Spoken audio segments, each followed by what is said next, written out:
Hey guys, this is Jacob Perry back with you again for this vlog we're doing. This is episode 39 of this vlog we're doing on honey, Patagonia, and how we're growing as a small business. So check it out. Today we are in a very special place. This is a place I'm demoing called Bruno Bros. You may have seen it in some recent material we've put out. And I've got a special guest for you. Today's gonna be a little interview. So let me give you a little visual. Let me turn this thing around. Bam. The Bruno Bros House of Cheese. We got all kinds of cheese varieties. Some of the cheesemongers here. Here's Scotty. Awesome dude. There's where the honey is. But now here's gonna be our special interview. This is David, and he's an expert cheesemonger. And I'm actually gonna jump right into it and give you guys a little piece of tasting. We're doing a little tasting episode because it turns out cheeses, like honey, have lots of different notes, profiles, and there's a lot to know about them. And so let's get into it. David, can you give us a quick explanation of who you are and what your expertise in cheese is? Sure. I'm David Myers. I've been working in the cheese industry for a little bit over 4 years now, and I'm studying for the CCP, or Certified Cheese Professional Exam, which is actually just in a couple weeks in Pittsburgh, which is kind of like the cheese version of sommelier. So cheese constantly surprises me because even though I've worked in it for 4 years, you're constantly finding new flavors you didn't expect cheese to be capable of without any special added ingredients. Just the fermentation can create flavors like white bread and pineapple and mushrooms and earth and brown butter and fried chicken. It's constantly a source of amazing surprise. So they're grouped into rough categories that people are constantly arguing over. But the ones that we've chosen to organize our cheeses by are the bloomy rind category. This is the category with a nice fluffy white mold rind, and they're really fun to pat. They just have the texture of a pillow.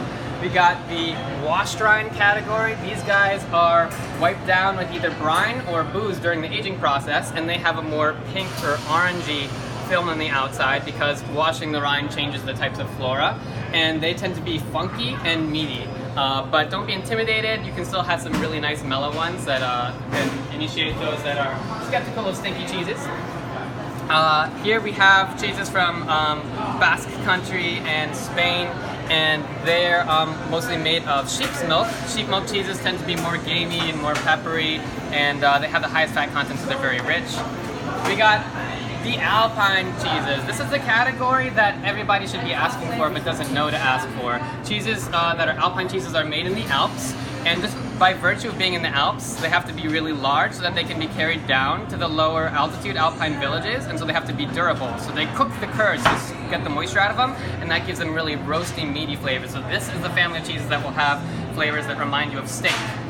We've got the English territorials, cheeses wrapped in cloth, all kind of in the cheddar family, but you'll be surprised how diverse they can get with flavors ranging to like pineapple upside down cake or lemon curd. We got our Goudas. These guys, originating in the Netherlands, get really nice caramely flavors as they age, and often this nice crystalline crunch. We have Pecorinos. Pecora in sheep, means little, so it's Italian for little sheep. It encompasses a wide variety of cheeses with a wide variety of textures and flavors.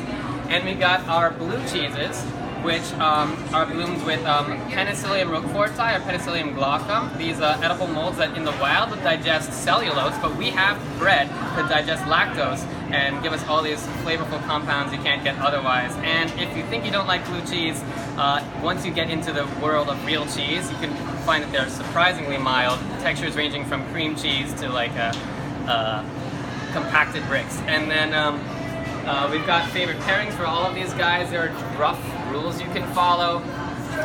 Honey loves blue cheeses and aged sheep milk cheeses, for instance. Sometimes we like to see what a cheese reminds us of and then fill in the gaps. Like for instance, I was talking about aged Goudas. They can taste really caramely. This cheese known as Wildevita tastes so caramely that when you pair it with a fruit jam, it tastes like a caramelized version of that fruit. So if you pair it with banana jam, it tastes just like Bananas Foster. Let me give you a bite.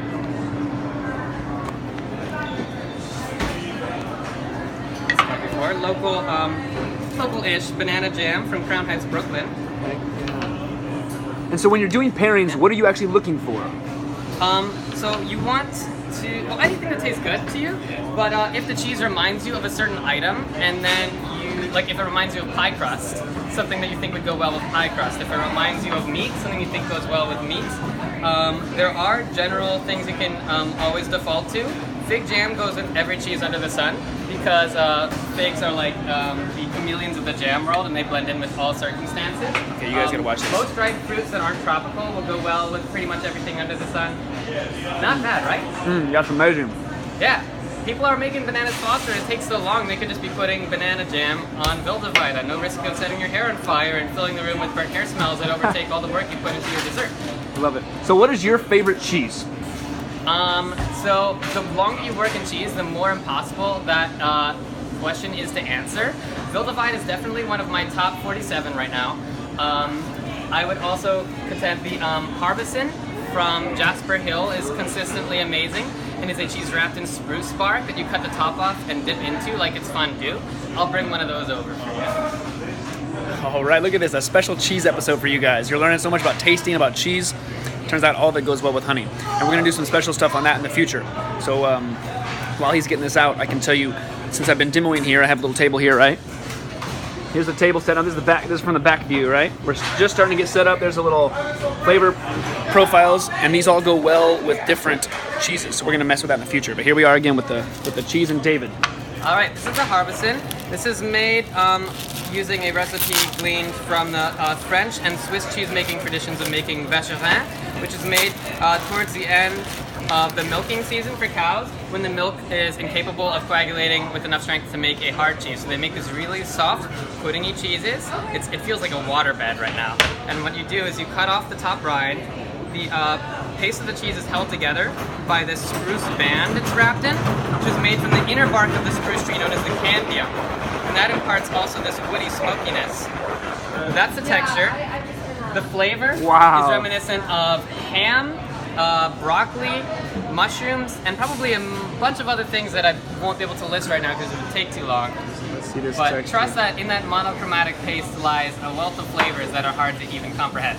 Amazing. Each batch is different. All right, here we go. Here we are.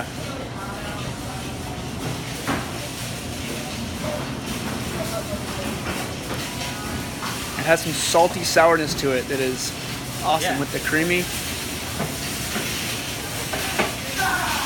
Wow, look at this stuff, guys. Look at this. Yeah, this particular batch actually does have like a bit of like a Brettanomyces ale kind of sourness to it, and a lot of meatiness. I get a lot of ham in this one. Yeah, absolutely, absolutely. A lot of ham. That's amazing. Yeah. Well, David, thank you so much for this awesome information on cheese. Anytime. And I know you're studying for an exam, so we're gonna let you get back to it. But we're gonna come back together, guys. We're gonna come back together and do some more intentional cheese and honey pairing stuff.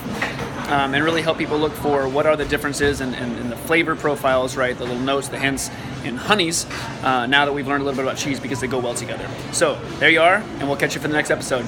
Cheers.